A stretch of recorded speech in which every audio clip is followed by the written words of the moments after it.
அன்பு நேயர்களே, சின்ன சின்ன சமையல் குறிப்பு பகுதியில் இன்றைக்கு வதக்கி அரைக்கும் கருவேப்பிலை துவையல். ஒரு பிடி பச்சை கருவேப்பிலை, துவரம்பருப்பு 1 ஸ்பூன்,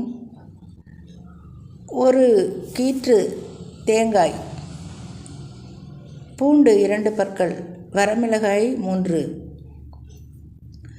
சிறிது புளி, சுவைக்கேற்ப கல்லுப்பு, தேவைப்பட்டால் சிறிது வெல்லம். இவை வெல்லத்தை தவிர, புளியை தவிர மீதி எல்லாவற்றையும் எண்ணெயில் நன்றாக வறுத்து அரைத்து எடுத்துக்கொண்டால் நன்றாக இருக்கும். சாதத்தில் பிசைந்து சாப்பிட. ஏனென்றால் பெண் மக்கள் நாம் இதை மிகவும் விரும்புவோம். ஒரு அவசரத்திற்கு இதுதான் நமக்கு கை கொடுக்கும். ஆண் மக்களுக்கெல்லாம் இது உதவாது. அவர்கள் விதவிதமாய் சாப்பிடுபவர்கள். நாம இருந்தால் இதுவே போதும், சாப்பிட்டு விடுவோம்.